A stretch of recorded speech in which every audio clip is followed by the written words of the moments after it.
Dear ladies and gentlemen, tonight we are very fortunate to receive an honored guest, Fabrice Hadjadj. Although not as famous in the Slovak context, Fabrice, dare I say, is one of the most intriguing contemporary French Catholic intellectuals and writers. However, he is not only a thinker, but also a loving husband and father of 10 beautiful children. Fabrice grew up in a Jewish family with Arabic heritage.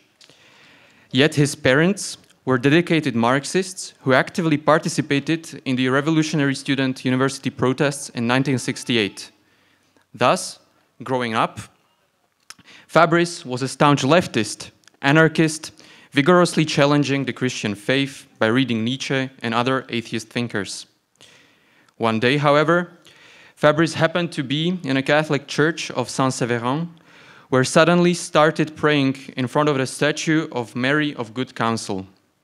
Later, he converted to Catholicism. Ever since, he inspires others by his faithful life as a loving husband and father, and enriches us with many books that he has written. Fabrice writes theater, poetry, and even fairy tales. And one of his books you can also buy and have signed by Mr. Hadjadj himself after the lecture. Fabrice's particular talent, apart from his sharp analytical mind, is the ability to creatively confront classical philosophy and theology with contemporary issues of ecology, technology, transhumanism, and sexuality. Fabrice is a poet writing philosophy, and we are fortunate to witness some of this tonight.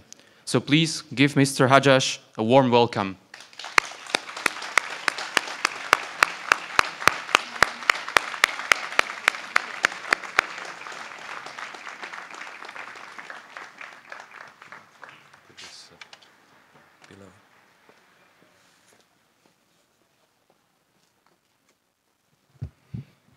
Thank you, Matej. He disappeared. Oh, no, you're here.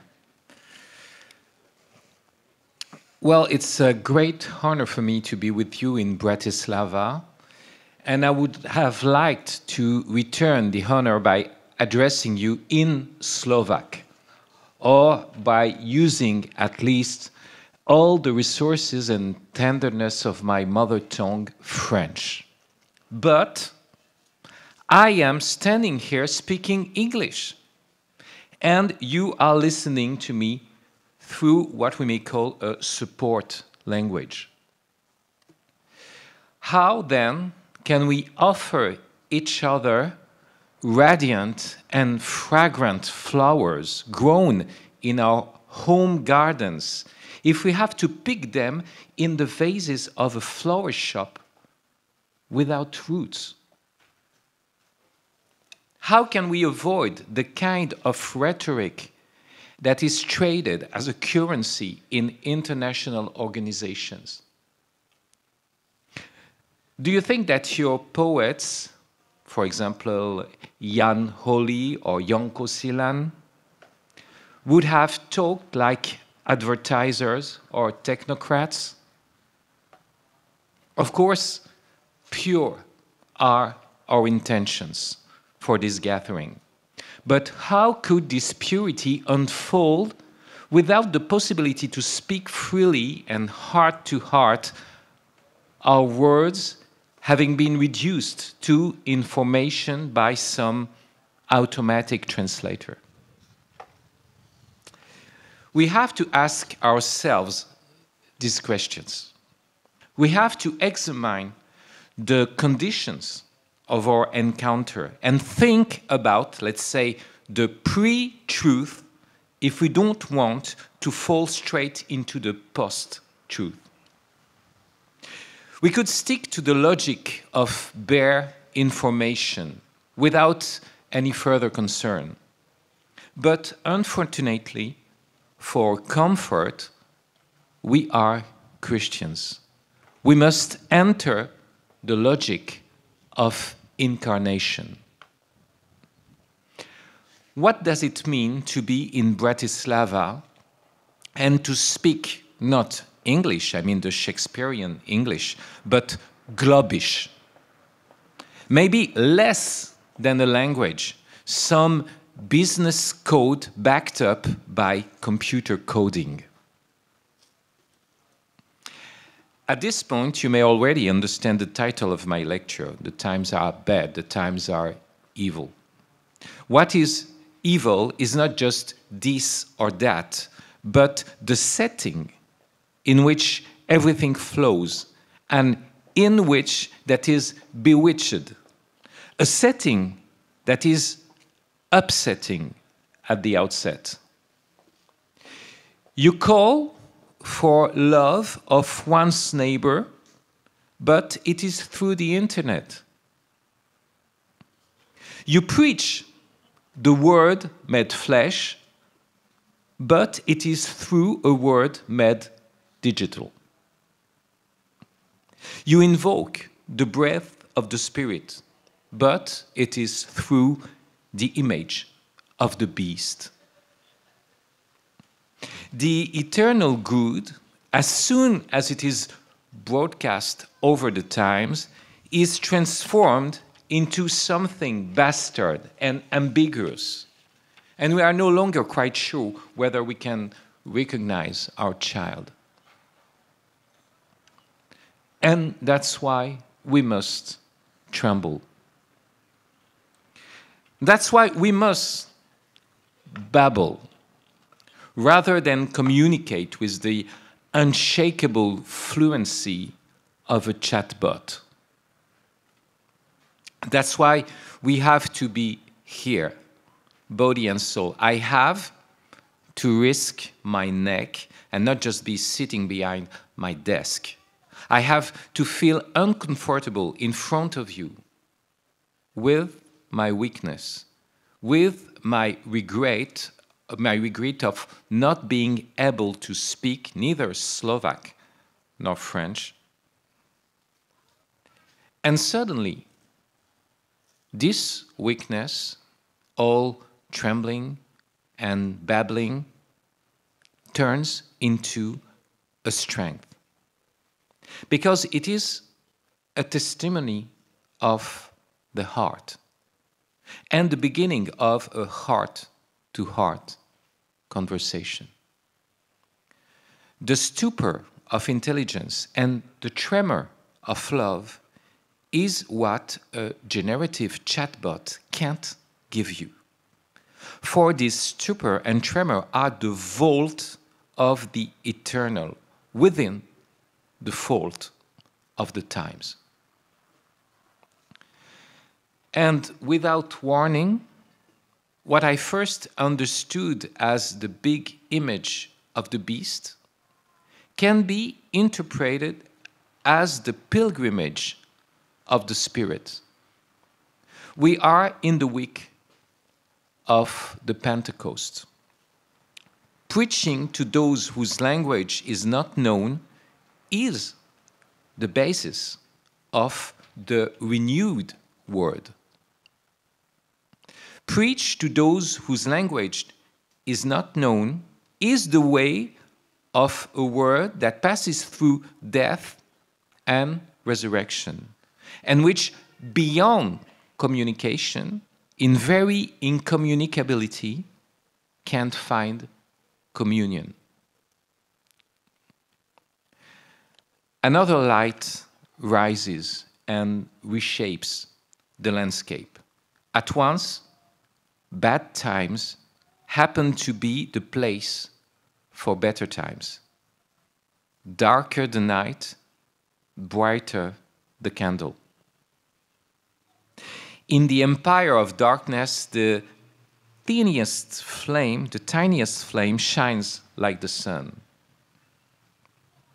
Because the grace of the Pentecost comes from the cross, we know that what crucifies the Word is also what the Word uses to give us His life. The wisdom of heaven is also the wisdom of the fields. I may say, shit provides a good fertilizer. This is what we call an apocalypse. Desire revealed through disaster. The event of the Pentecost changes our view on language. We understand that it is not a question of mastery or of literary knowledge or of poetic skill.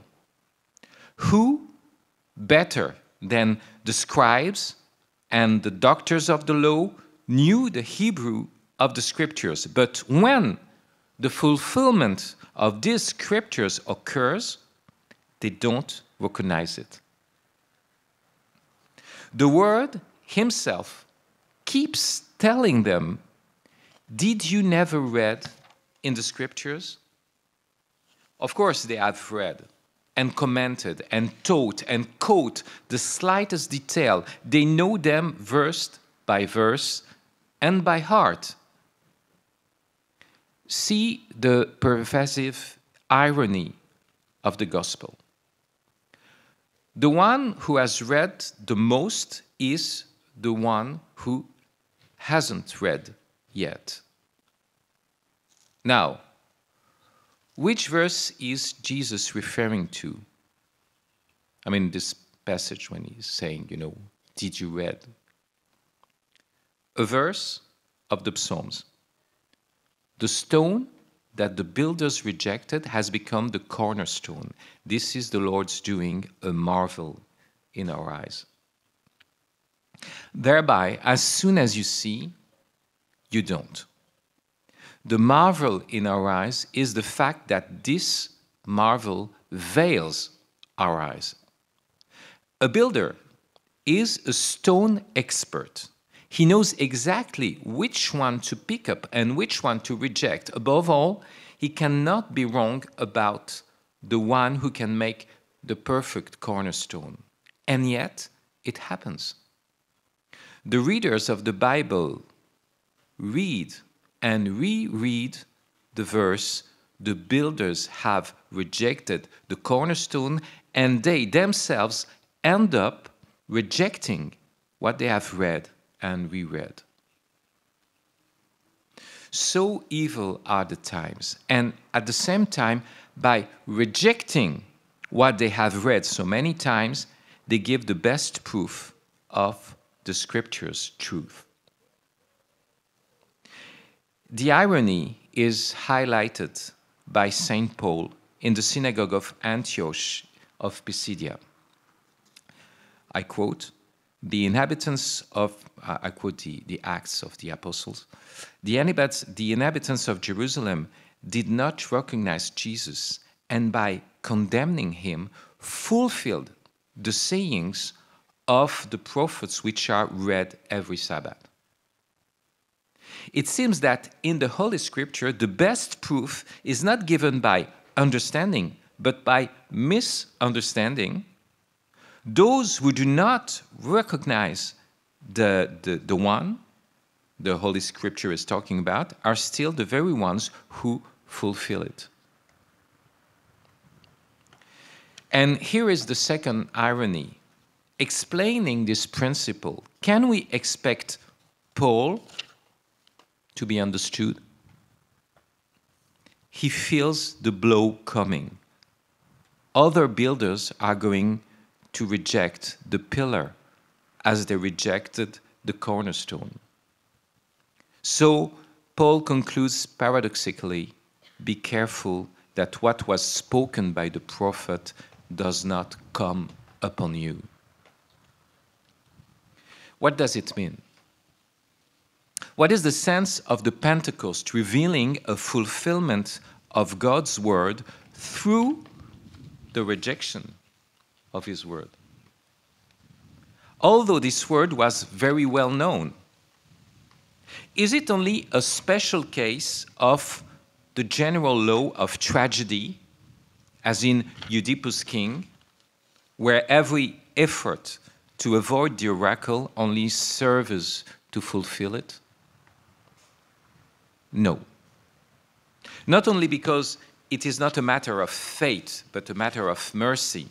And mercy must always begin with the revelation of our misery. It's also because language is not first a matter of information or understanding, but of relationship with the other in his irreducible otherness.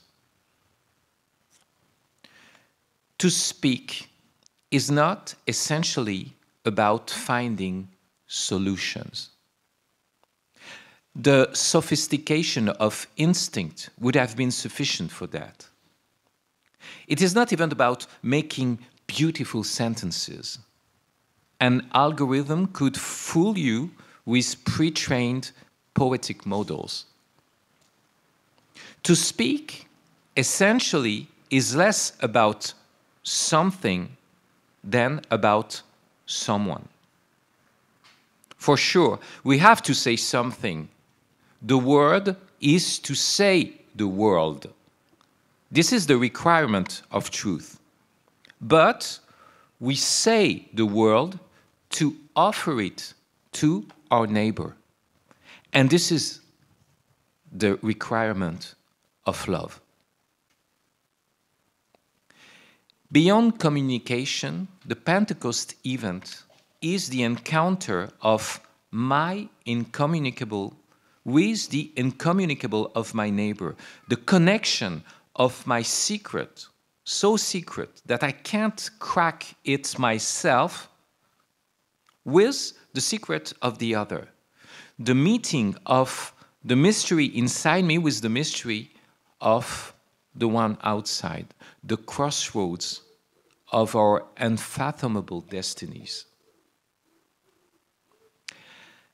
Let's listen once again to the astonishment that comes at this international gathering of Pentecost. We have here devout men from every nation under heaven. And they are amazed and astonished, saying, "Are not all these who are speaking Galileans? How is that each of us hears them in his own native language?" Am I not a French guy speaking English in Slovakia for Christ's sake? Would our meeting have taken place if there had not been the Pentecost? How is that you can hear me in your own native language? Please stop translating. Turn off the microphones and the headphones. Let's hear the poem of our breath, the trembling of our voice, the babbling of our lips, oscillating between the kiss of death and the kiss of life. Imagine a French boy falling in love with a Slovak girl in the sad Janka Krala. It can happen, you know. In fact, I must tell you, my eldest daughter just fell in love with a half Slovak boy. It's true, but he speaks French. So, this is the imaginary situation. So, the French boy doesn't speak Slovak, but he tries to make himself heard by his looks, by his gestures, by all the surrounding nature that he assumes and which he points with his finger, the flowers that grow, the birds that sing. Through his love, he makes eloquent the silence of plant growth, the modulation of bird song, the waving of his hands, and the Slovak girl is not understanding, but she's standing still, and standing for, and standing out, and standing with, desiring to hear more from this boy whose words are so plain spoken, although below the level of discussion. But what if the girl and the boy are both French or both Slovak? The situation is exactly the same. Well, maybe they are not below the discussion level. But the fact remains. Their silences, smiles, sights, and sighs tell much more than any AI voice translator. The perfect translation may even make the situation worse. Was it not the situation of Babel? One single language, one single vocabulary, totally dedicated to transparent and efficient communication, so that it seems no problem to build a tower with its top reaching heaven. This is Babel's situation. A silly love talk is not so efficient and transparent. The budding lips of lovers would quickly hinder the building of the tower. That's the reason why the silly love talk is a good analogy of the Pentecost. Communion below or beyond communication. You may object that despite all, what we have here is a non-verbal communication. I would rather say that what we have here are verbal silences. Since the man who is silent on the cross is the verb, the word. By the way, is a declaration of love essentially an information? When I say I love you, am I informing someone about something? If so, what is this something? A feeling? A duty? A task? A call? Is it a present fact or the desire of a future? Can I be sure that my love is actual and sincere? I would be presumptuous. Can I say that I just want to make the other person objectively notice physiological trouble? I would be a liar. There is always less and more than I admit. I love you as a statement is always both an over and an understatement. Its truth doesn't have the propositional structure of logical truth. And yet this word, I love you, or simply you, with the trembling intonation, seems to reveal the breath that underlies every word, the sense that leads all signification. According to Ivan Illich, you may know this philosopher, I quote, "It is not so much the other man's words as his silences, which we have to learn in order to understand him. It is not so much our songs which give meaning, but it is through the pauses that we will make ourselves understood. The learning of language is more the learning of its silences than of its sounds. Only," it's always Ivan Illich speaking, "only the Christian believes in the word as co-eternal silence." And he adds, probably after a suspense which the text does not reflect, "A language of which I know only the words and not the pauses is a continuous offense. It is as the caricature of a photographic negative."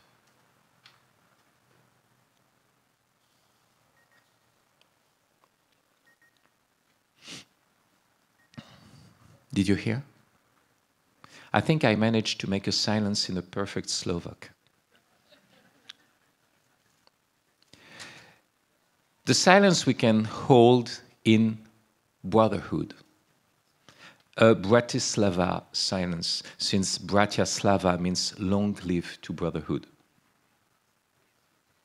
Thus, I hope, thanks to this lecturing silence, our English is not globbish anymore.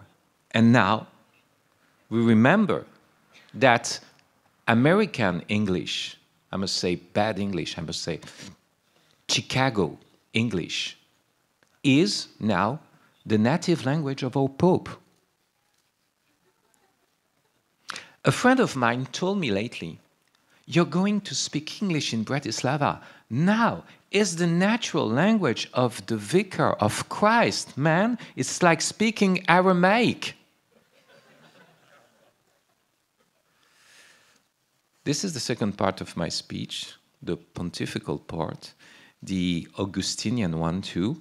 My first purpose, regardless of our linguistic situation, was to comment one of the first quotations of Saint Augustine by Pope Leo XIV.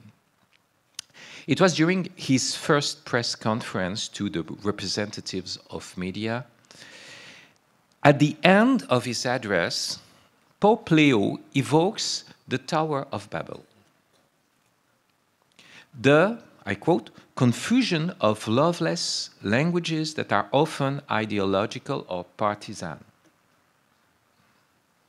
He focuses on the confusion rather than on the arrogant, unperplexed communication that precedes, in the Babel scene.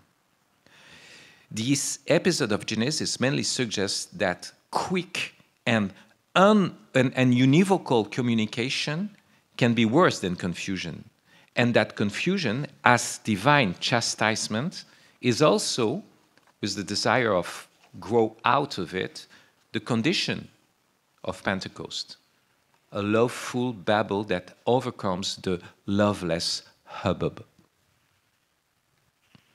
Anyway, before referring to Babel, Pope Leo quotes Augustine at the end of a crucial awareness. I quote our Pope, "We are living in times that are both difficult to navigate and to recount. They present a challenge for all of us, but it is one that we should not run away from.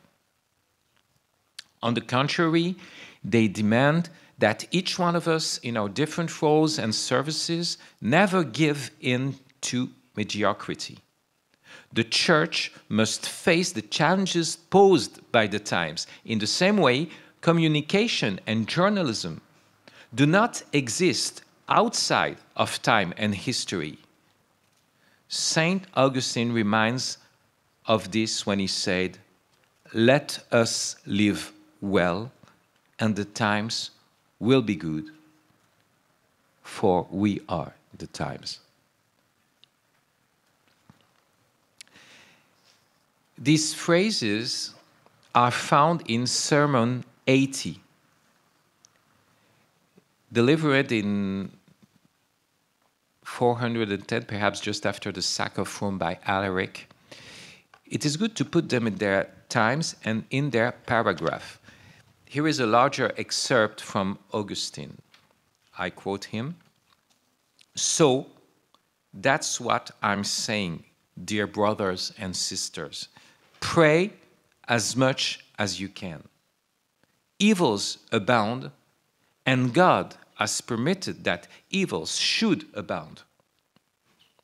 If only evil people didn't abound, then evils wouldn't abound." Latin puts it more concisely, if you know Latin, "Utinam non abundarent mali et non abundarent mala." You see, mali, malus, an evil people, and mala, malum, an evil thing. The times, I continue with the quote of Augustine. The times are evil, the times are troubled. That's what people say.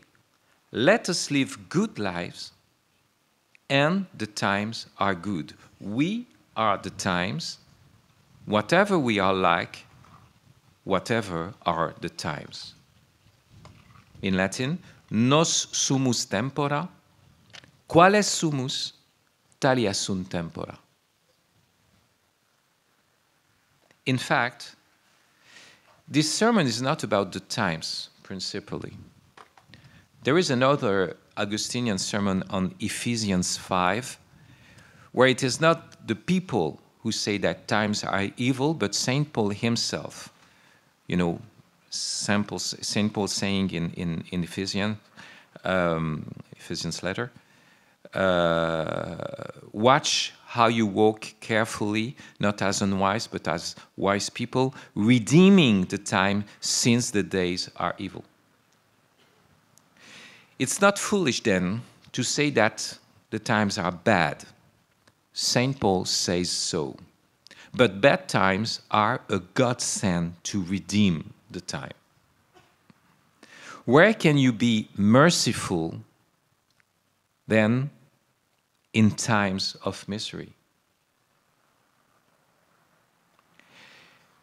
Before I get to that point, I want to go back to Sermon 80. Its main topic is prayer, and prayer to cast out the devil. Because there are devils, you know. And if we can redeem the time, we cannot redeem a devil.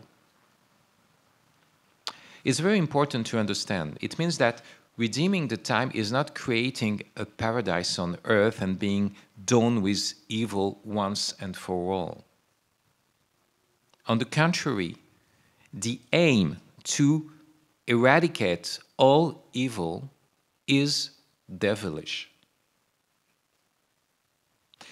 It was the totalitarian progressist project, good intentions paving the road to hell. It goes against the commandment of Christ in the parable of weed and wheat. Let them both grow till the harvest. Weed and wheat are so intricated that if we try to pluck all the weed, we will also pluck the wheat. We must not anticipate harvest time. And such patience is not weakness, but wisdom. It is not resignation, but redemption, redeeming the time. Because I know that the darnel, the weed, is also deeply rooted in my heart, among the good wheat, not only outside, and that redemption is not a matter of disruption and forecasting, but of discretion and forgiveness. What is the starting point of the sermon quoted by Pope Leo? The resistance of evil, the unsusceptibility of a devil, precisely, Matthew 17. The disciples are unable to cure a young epileptic demoniac. Do you remember the scene? So they ask Jesus, why could we not cast this demon out? Jesus replies, because of your unbelief. And St. Augustine exclaims, if the apostles were unbelievers, who is a believer? What are the lambs to do if the rams stumble? Thence, Augustine infers that the Lord rebuked his disciples not to condemn. I quote, he wanted to make them knock at his door in order to exercise them in desiring, not to rebuff them in their knocking. Here, Augustine points out the essential in life. The essential is not in succeeding nor processing, but desiring? What is a world of success without desire? A world of suicide. You know the famous Chestertonian paradox? You know, Chesterton says, nothing fails like success. Be aware of this kind of quote. Taken out of its context as a search engine can forward it to your compulsive desire to appear cultivated by means of what is the opposite of culture. This sentence is just an oxymoric pun. Success is indeed the contrary of failure. The Augustinian principle shows how the contrary becomes a synonym. Success fails when desire dies. If you succeed in something you don't desire, your achievement is a burden. That may be something you first desired, but now you're sick with. It is the case of all material goods, or of material goods we don't welcome spiritually. Have you not noticed what happens with this song? You know, this song that you love so much and you never stop playing it, you know. Suddenly, it disgusts you. The mere thought of hearing it again makes you nauseous. Unless you no longer hear it in its mundane horizontality, unless you contemplate what is both less and more, the event of a sound, the fact that the sound sounds, that it gushes out of nothingness before vanishing, and now you're in contact with a vertical and inexhaustible mystery. Now you're not only listening to this song of Bruno Mars. You know Bruno Mars, yeah, you love him. No? Well, I quite love him.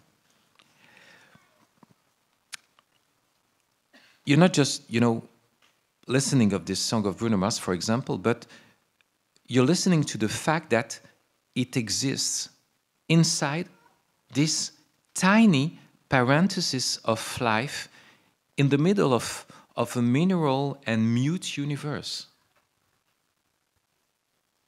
No need to go to the planet Mars. Just be disgusted by a song from Bruno Mars that you first cherished, and you will ask questions that go further than any spaceship.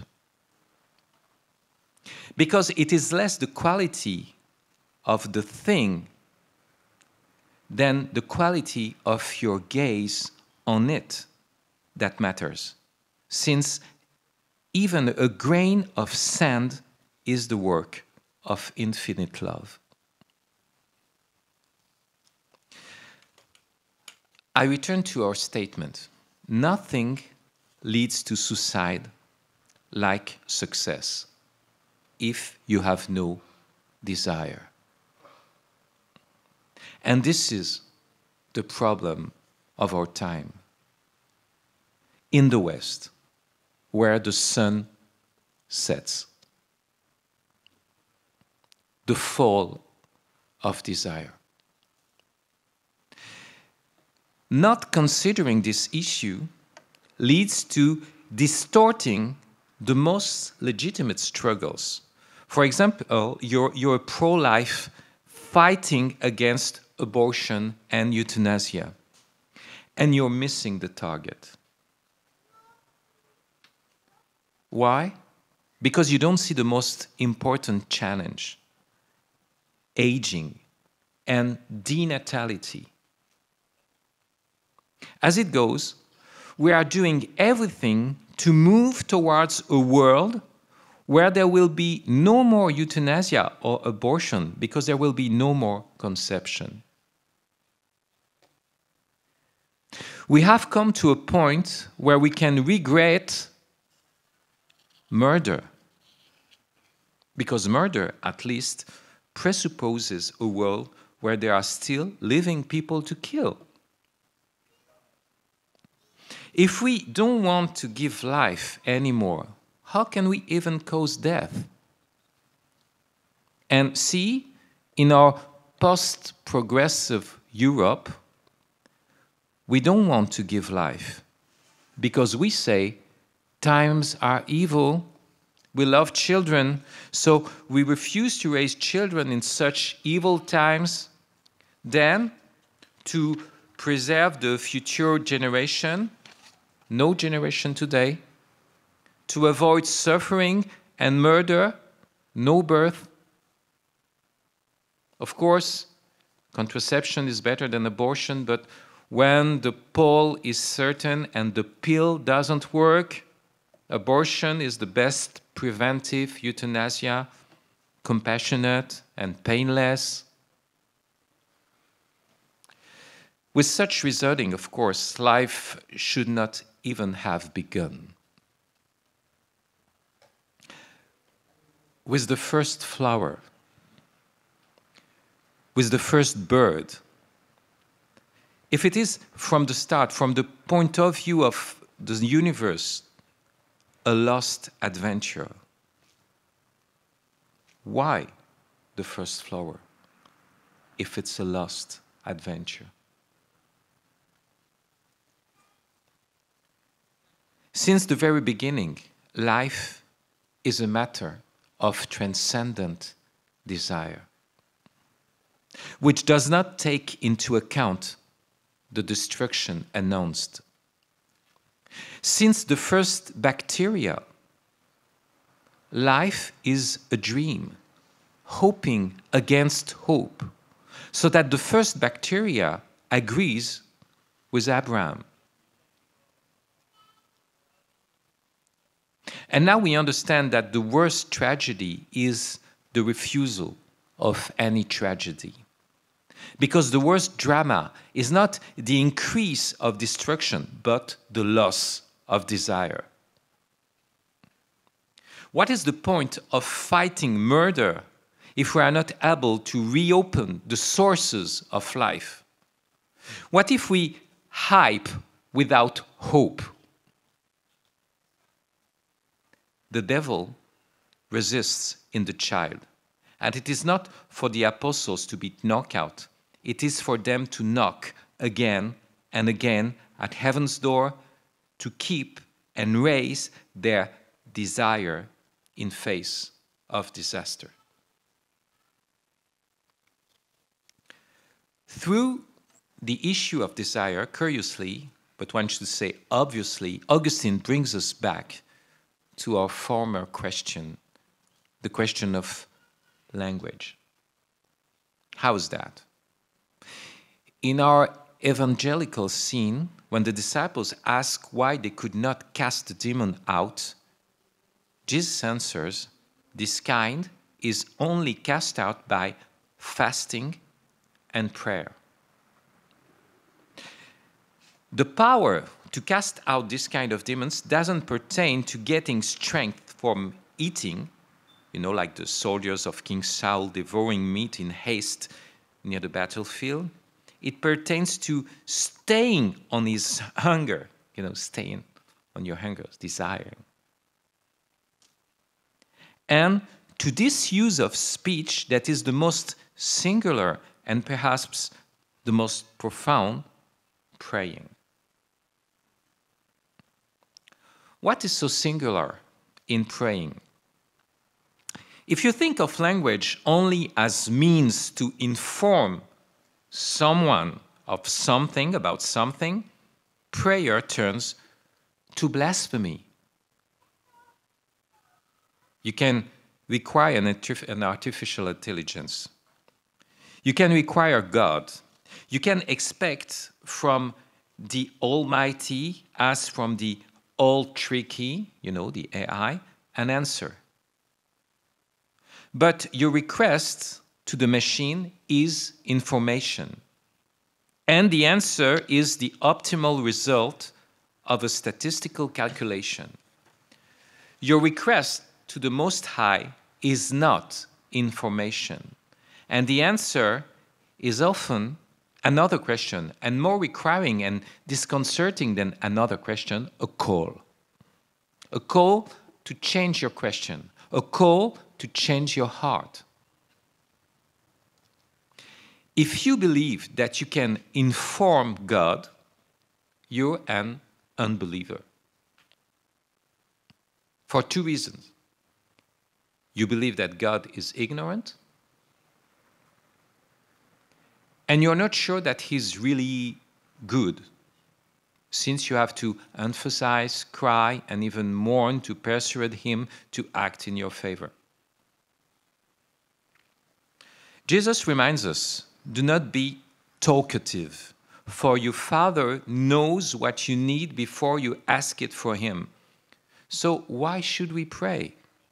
And why is the Lord also ordering that we should always pray and never give up? That is to say, apparently, the exact opposite. You know what chants Psalm 61?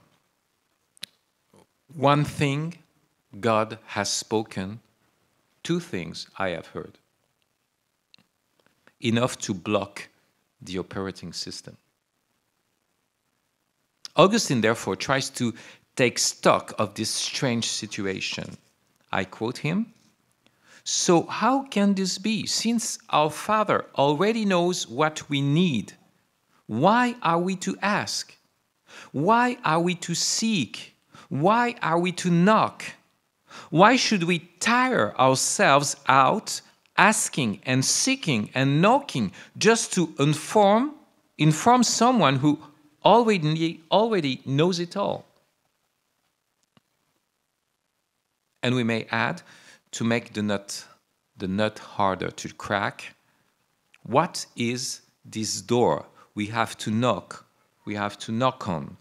Always open, for God is good, yet still closed, for we have to knock again and again. Augustine gives two answers to this problem, two answers that are not solutions, but upwellings to a recurring mystery. The first answer goes back to the evil times. In all the many evils of this present life, the only hope we have is in knocking by prayer and believing and being firmly convinced that your Father doesn't give what he knows is not good for you. He doesn't give what he knows is not good for you. So we pray because of evil or because of a lack, as a patient prays the doctor or as a child prays his father. Neither the patient nor the child knows what is really good for them. The patient demands a glass of wine. The child wants to play with a knife. If the doctor or the father refuse them, it is because they know what is better. And then, in this case, it is good to let the patient complain and the child cry. However, if we stick to this perspective, we miss the essential. On the grounds that we stick to the logic of information, the doctor and the father are better informed than the patient and the child. One may say that, in an equivalent way, a so-called artificial intelligence computes more data and calculates better than the individual. Augustine then goes a little further and affirms that in search for the true good, in search for wisdom, for holiness, we have to distinguish between, I quote, two sorts of benefits, temporal ones and eternal ones, and acknowledge that we are not absolutely sure of the value of any temporal benefit. I'm still quoting Augustine. These temporal things are sometimes of benefit and sometimes harmful. Many people have profited from poverty and been harmed by riches. Many have profited from the obscurity of private life and been harmed by the honors of high public office. And again, money has been good for some people, and so has high position, good for those who use them well, but for those who use them badly, they have harmed them more than ever if they have not been deprived of them. So the good is found less in the temporal benefit in itself than its temporal use. We are to check this out. Augustine's statement is rather metaphysical than moral. He's not saying, don't enjoy temporal goods. He there says, summarizing all practical philosophy to a single commandment, yes, Augustine there says, enjoy. Enjoy fully and always. Augustine is not, a wet blanket or a bad fellow. He gives you a nice pat on the back and cheers you up, saying, you want to enjoy, brother? Let's go enjoy. Enjoy truly, deeply, from head to toe and from heart to mind. Now try it with Coca-Cola. You know the advertising, enjoy Coca-Cola. Well, can you enjoy it always and fully, truly and deeply? Can a can of Coke refresh your mind and heart? Even from a sensitive point, that aluminum can is less captivating than a good glass of single malt. Well, it's me talking. But let me go a little further in my questioning, so that even whiskey will be seen as insufficient. Can a can of Coke solace you from the anguish of death and sin? Let's face it, you're not really enjoying, you're just nursing your cocktail flu. What you call enjoyment is a dizzy spell cast between a hang-up and a hangover. But if you drink your Coca-Cola with the one you love, in a world of justice, if you share your Coca-Cola leaning on the everlasting arms, well, okay, you can truly taste and enjoy the can, which henceforth appears to be related to the Holy Chalice. In his treatise on Trinity, Augustine says with great conciseness, a man does not enjoy that which he desires for the sake of something else. But, in practice, all the worldly goods are desired for the sake of something else. The joys they bring you are still worries and frustration. So the only thing we can simply enjoy is God.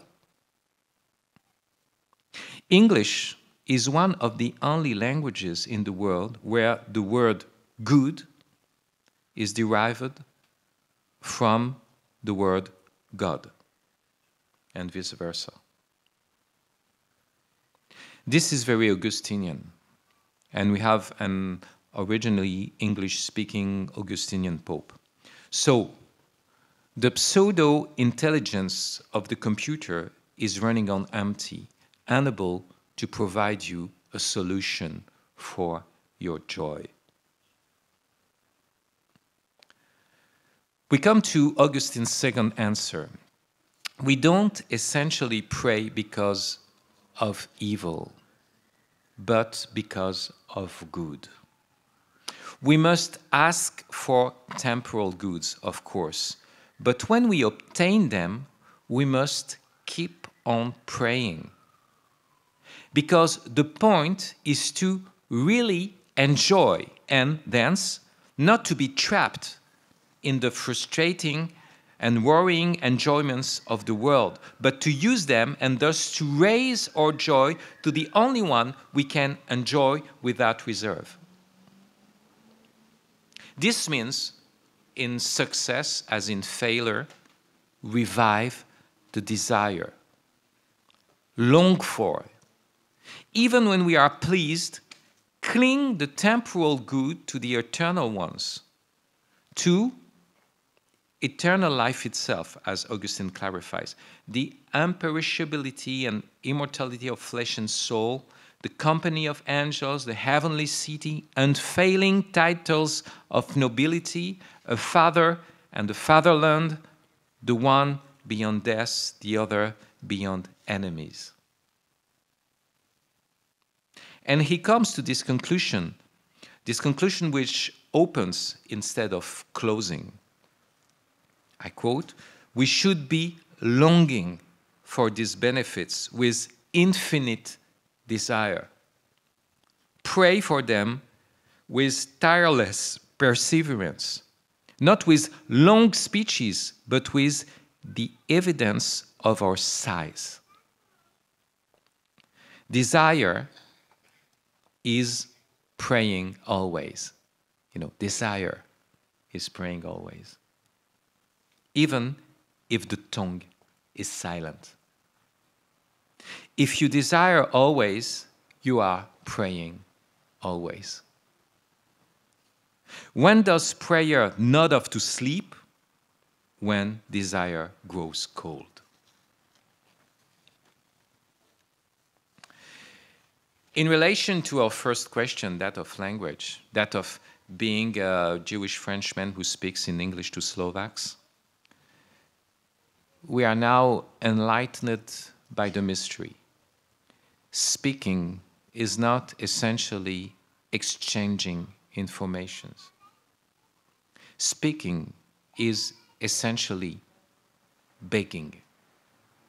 Begging the things to reveal themselves so that we can tell what they are truly are. And before that, begging the other. Not just for him to listen, but to be together. To live a communion which is source and summit of every communication. In this regard, speaking is praying. In such way that the evidence of our sighs are more eloquent than our long speeches. And in this respect, praying is desiring, even if the tongue is silent. For the silent, yearning and watering tongue is our real native and creative mother tongue. To recognize this is to have the ability to redeem time. The times are bad, and the worst is to think that simply denouncing that badness, we are already good, like patients so sick that they do not even call the doctor. What is happening with the sick, so sick that they are sure to be saint enough? According to St. Augustine, but also according to Plato in his allegory of the cave, they kill the liberator. They kill the doctor, accusing the doctor and the liberator of being enemies of their comfort. This killing is inevitable. But then, the doctor's blood is given to us as the last medicine.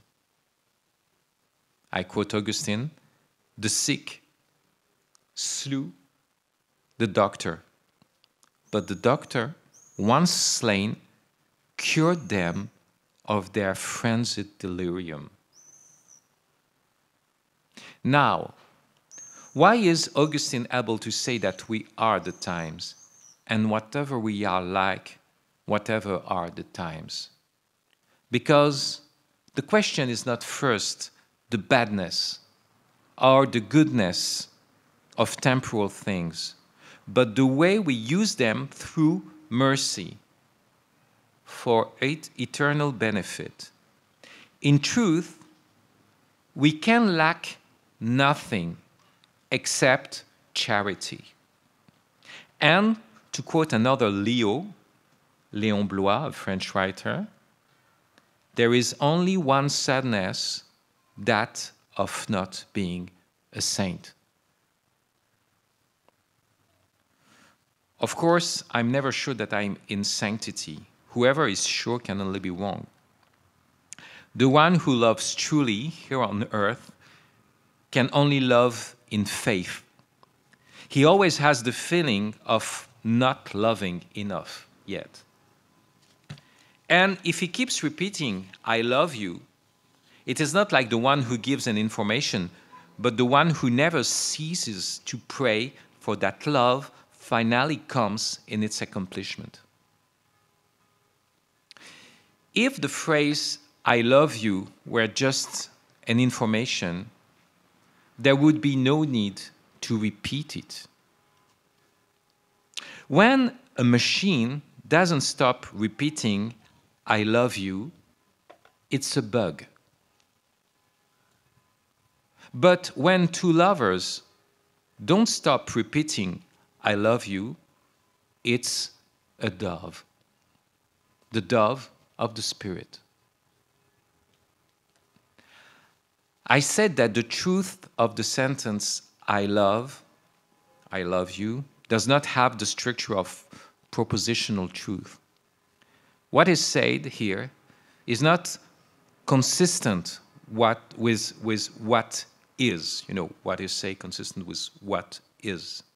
But with what shall be, what is to come. It is not a matter of fact, but a matter of hope, and so a matter of desire.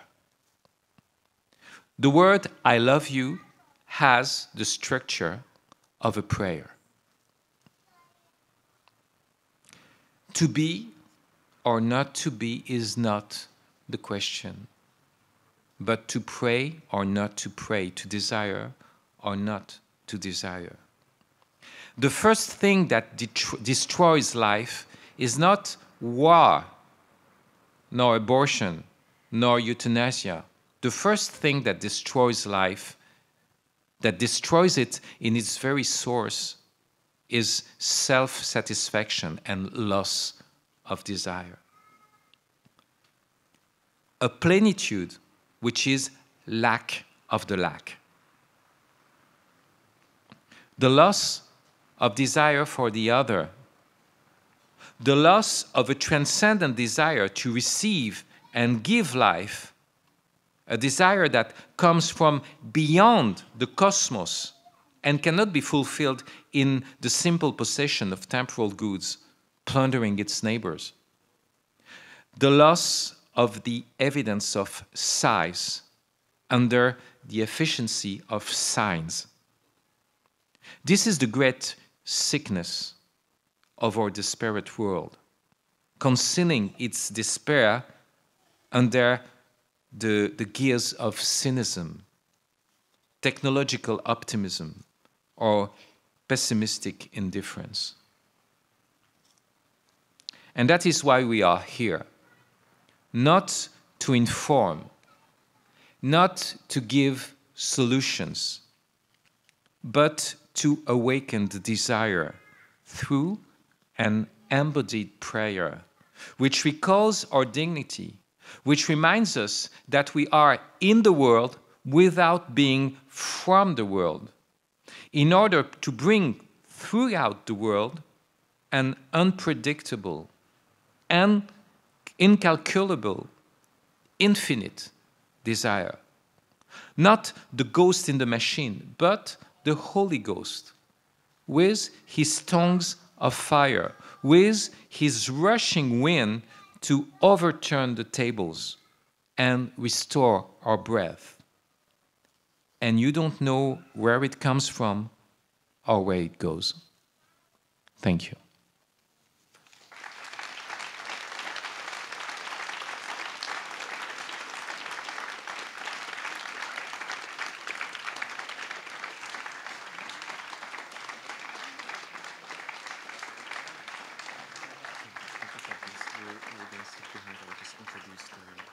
Oh, the music. Okay, go ahead. Thank you very much. Ďakujeme veľmi pekne. Teraz si po tejto prednáške trochu oddychneme pri hudbe. Máme tu dvoch hudobníkov, Adam Svitač a Janka Macíková, ako gitarista a huslistka. Slovenský gitarista Adam Svitač je doktorandom na VŠMU, kde sa venuje najmä interpretácii súčasnej slovenskej hudby. Študoval sa na Sebastiane vo Weimare, spolupracuje so skladateľmi a rozvíja nový komorný repertoár. V roku 2022 založil duo s violončelom Petrom Nouzovským, s ktorým vydali CD In the Rhythm of. To je asi v anglickom názve. Janka Macíková sa narodila v Banskej Bystrici, je absolventka konzervatória v Bratislave, kde študovala na hru na husliach v triede Stanislava Muchu. A v štúdiu pokračovala na Vysokej škole muzických umení v Bratislave pod vedením profesora Františka Novotného, kde v súčasnosti absolvuje doktorandské štúdium. A teraz budú interpretovať Niccolo Paganini, Centone di Sonate, snad som to dobre vyslovil.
So just a short reminder for the public, there are questions in the Slido. If you prefer some questions, you can vote for them. If you want to ask a question, you can write down the question. So Fabrice, thank you again very much for the talk. And there were many things, and maybe I would just like to see how we can put them together. So we have this like one picture that we can remember. And you were saying about redeeming the times, and you said that we should not want to cast out the evil as the utopian projects try to do, but we should rather redeem the times. But what do you mean by this? Let's say euthanasia is evil. I want to get rid of it. So should I not try to cast it out? What do you mean by not wanting to get rid of evil and redeeming the times, actually?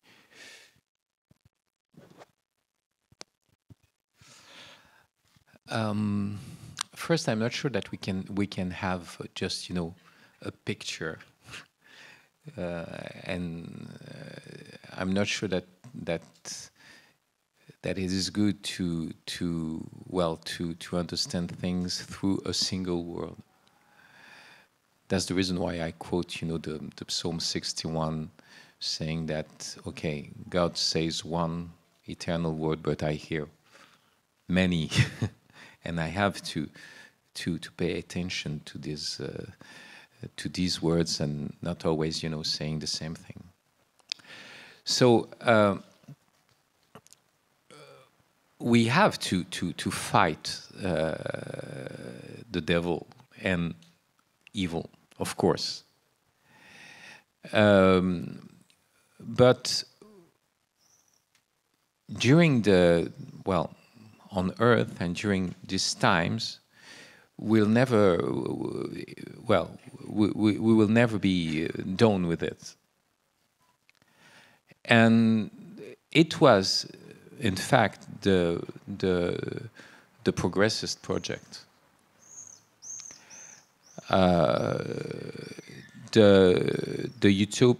All utopias from the 19th century.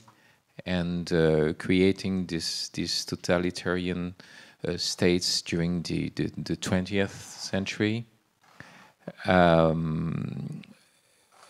All these had this project to get rid of every evil and to create an earthly world of all justice. And what is the problem with that? And we're still in this kind of imagination, but we know that it was a failure and the destruction of Europe. All these totalitarian projects. So now we're in front of two possibilities: the possibility of suicide, extinction, total extinction, or to go beyond humanism through transhumanism. So extinction or mutation, and in the two cases, nihilism, in fact. So what is the problem with that? First is we have to recognize that the evil is not just outside, but inside of us. And if you think that you can get rid of evil through a process, you're destroying mankind. You're destroying what specifies humanity. I mean, freedom and this deeply rooted misery that needs not a solution but a savior, but a salvation. So this is the first point. It's not just the times that are evil, it's me. And that's the reason why Augustine is not, this is a sermon. I quoted a sermon, but this is the outstanding book of Augustine, more than the City of God, are the Confessions. And you know, Augustine in the Confessions, you know, he makes this distinction between two kinds of truth. He calls it veritas lucens and veritas redarguens. Veritas lucens, the truth that enlightens the world, and veritas redarguens, the truth that accuses me. You know? And I don't want to see the truth that accuses me. I want the truth that accuses the others, that accuses the world, that accuses the, you know. And all the effort of Augustine is to accept, to have, you know, the light pointed on his art, and to confess. Confess, you know, in the two meanings, you know, confess his sins, but confess the wisdom and the mercy of God. So, you see, we have to deal with well, it's not just a deal, but we have to do with this evil inside of us, and we have to do, you know, with this parable of the weed and the wheat growing together, and always, you know, going through confession and forgiveness. So through misery, with mercy. So that's the first point. It's not just outside, but inside of us. And the second thing is that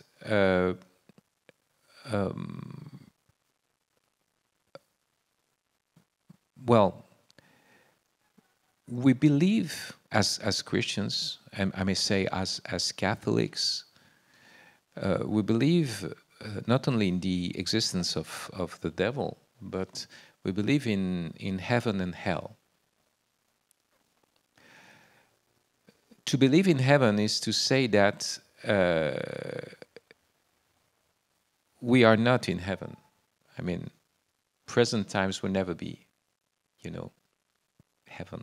Earth will not be heaven. We're just, you know, in a pilgrimage towards heaven, but it's not. And if you want to create, you know, paradise on earth, or go back to Eden, although you have this, you know, angel with a flaming sword, you know, well, this is in fact, this is a kind of hell you're trying to create. And the second thing is, it is a Catholic and a Christian belief that there is a hell. And this is very, very strange, you know, this belief, because it means that there will be an evil contained that is not able, you know, to extend and to hurt the good souls. But anyway, everlasting evil.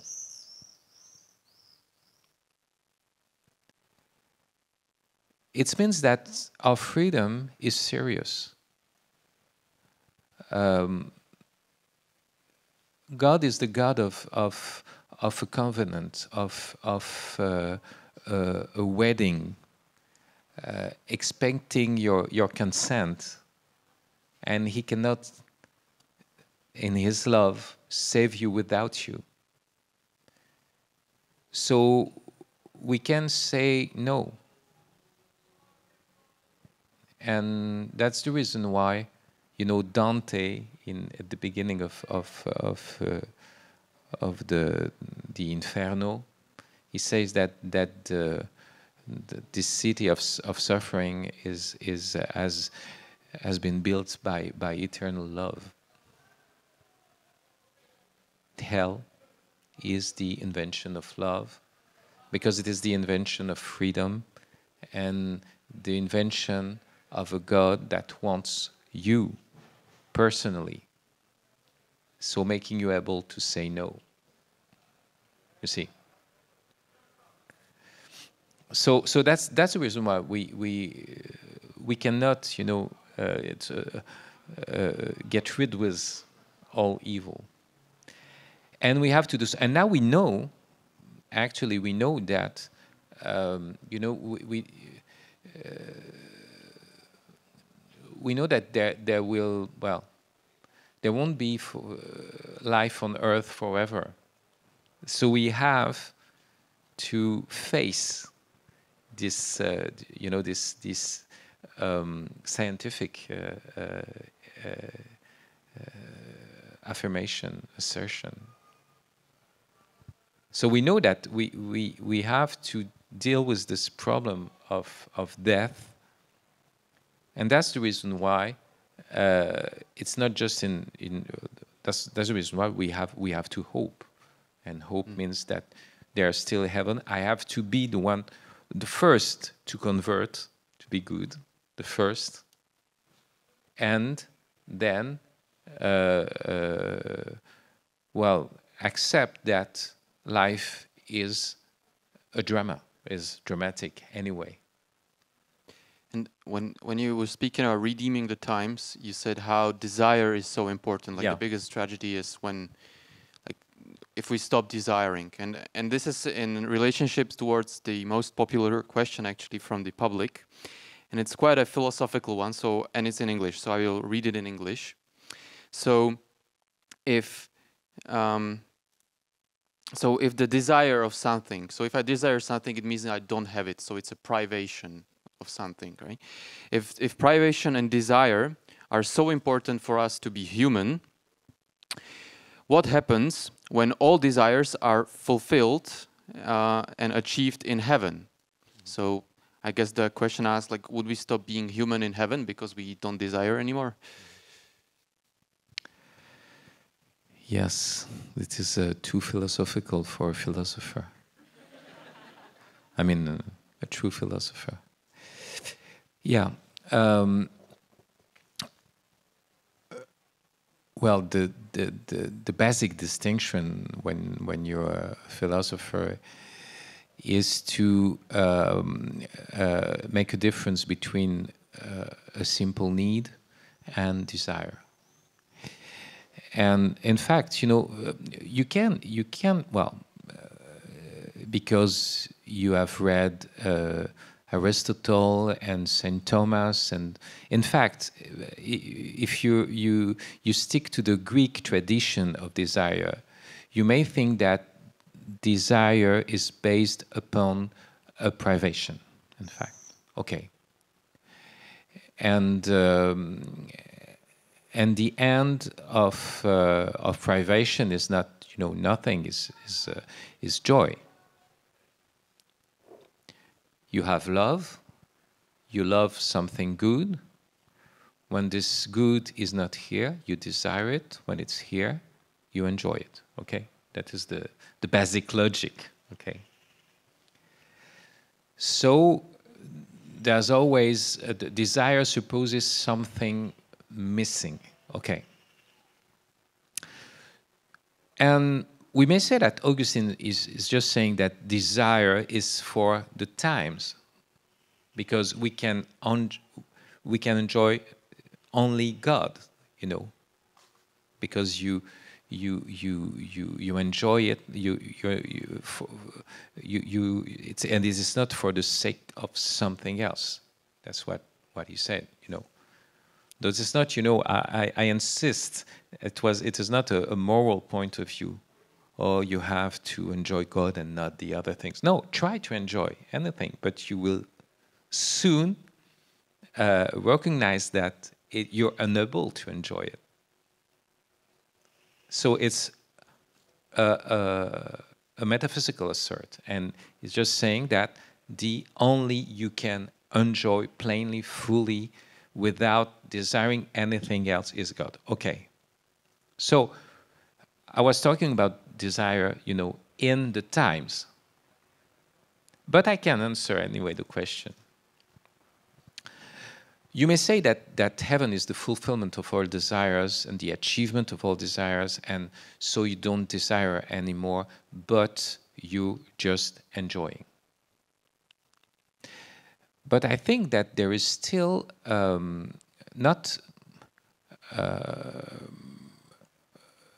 it's not just, you know, it's not a question of lack, of missing. If you read the book of Genesis, does man, when he's alone, missing of anything? The problem of Eden before the creation of woman is not a problem of a lack, of a privation. It's a problem of plenitude. You know, well, you know, men. I mean, you know, guys. You know, they love to be alone with their animals. You know, just like Adam. You know, make their stuff. You know, they have always things to do, to make, and the woman is always saying, okay, be with me. And the guy says, well, I have a lot of things to do. You know, I love you. But, well, I'm also good alone. It happened to me as well, that's true. Well, this is the problem, you see.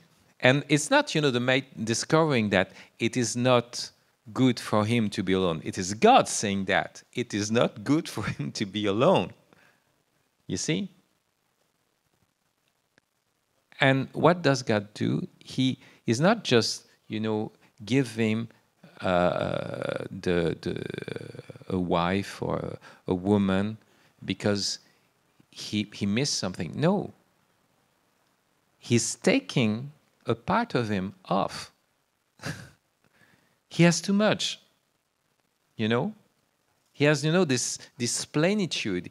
He's, you know, closed on himself. So he gives him this openness. So you can understand desire another way. Not, you know, the question of a completion, you know, something that's missing, a piece of you missing, and you have found, you know, the missing part. And you can see, you know, your woman as your, I don't know, your missing part. And then you're forming a whole with her. That's not the point. You're a whole. And God is taking you something, so you're now open to the other in his otherness. And it's not just, you know, another part of you. He's the other. So you can say that the relationship to the other is always and will be, even in heaven, infinite desire. But not from a lack, not from a suffering, you know, but from, you know, an overflow, the perpetual overflow. You're missing of nothing, but you have always more and more than what is sufficient. Because the aim is not sufficiency, is love. You see? Yeah. Unfortunately, the time is pressing us. However, there's one question. Yeah, that, the light turned red. Yes, it did. But I'm going to violate the rule and I'm going to respond to the wishes of the public. And because there's one more popular question, and it's again in English. And maybe let's try to give like a punchy. Maybe you can translate it in Slovak. No, that's that's not going to work. So, futurelessness. So lack of future. Futurelessness is now spreading among young people. And one of the reasons is, quote-unquote, leftist melancholia. So the inability to make the world better. So do you agree with this assessment and how to react? And maybe let us let the answer also respect the red light. Yeah.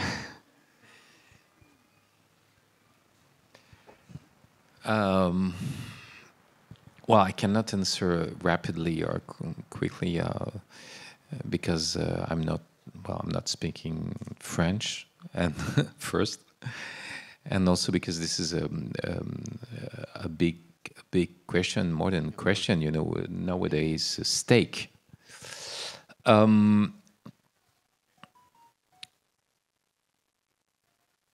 Well, you know, when you were driving the car, I made this distinction, you know, between two words we have in French, and you don't have in English, and maybe you have in Slovak, I don't know. No, it's not in Slovak. No. So we have two words. Future, le futur, et l'avenir, avenir. What is to come? Okay? The outcoming. You have these two words in Italian. You have two, maybe three words in Spanish. But the English has only one word. Okay. But you have to make this distinction because, you know, future is what will be from what is now. Okay? It's when you say, I will, you know, it's according to your will. I will do that, I will. But you have, you know, this slight distinction in English, you know, you may say, I shall. That's not the same thing, shall. You know, it's beyond your will. You know, it's an optative. And shall, it means that there's something beyond just, you know, the question of future or what you can foresee, what you can predict. So this is the avenir, what is coming. You know, what is coming, what will be from what will be. And this is the name of God, you know, in Exodus 3:14. Well, we used to translate this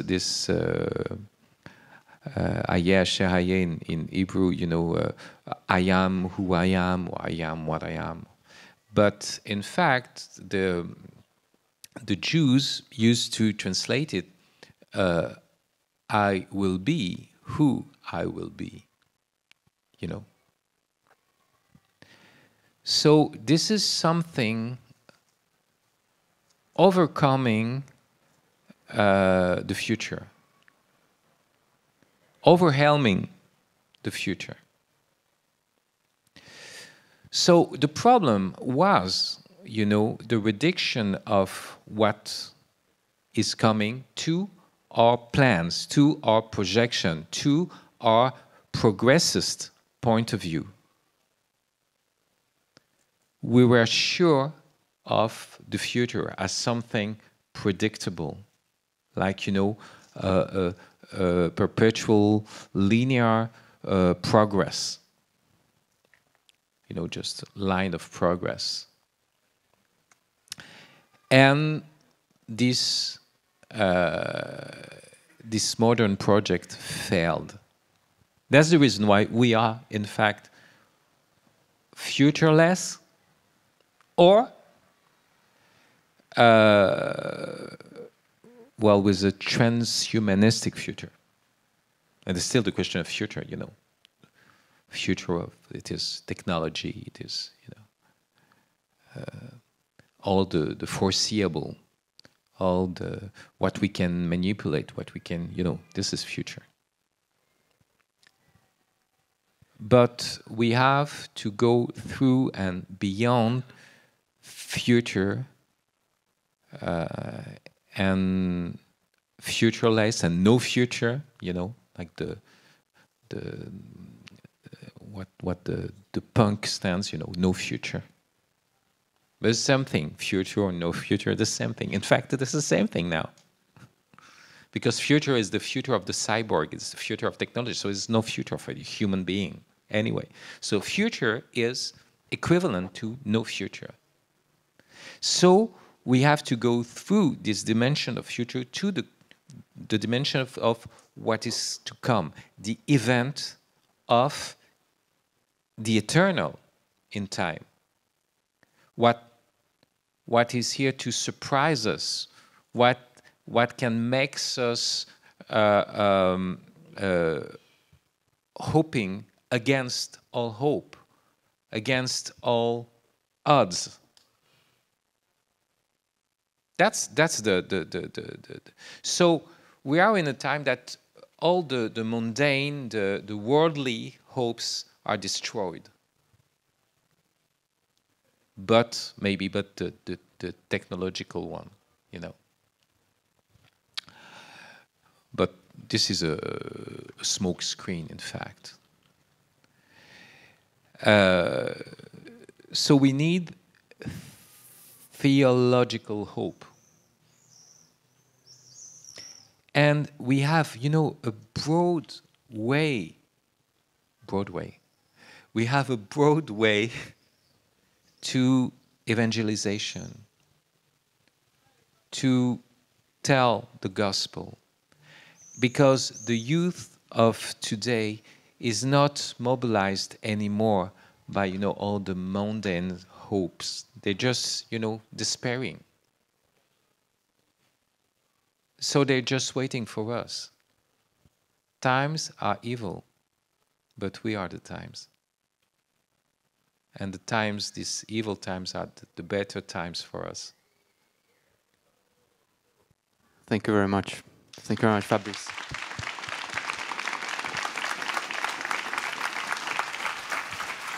On n'a pas eu besoin d'utiliser ça. A iba zopakujem, bude možnosť o podpísanie kníh potom Fabrice, there will be an option, a possibility for you to sign the books afterwards. A teraz si ešte oddychneme pri hudobnom čísle.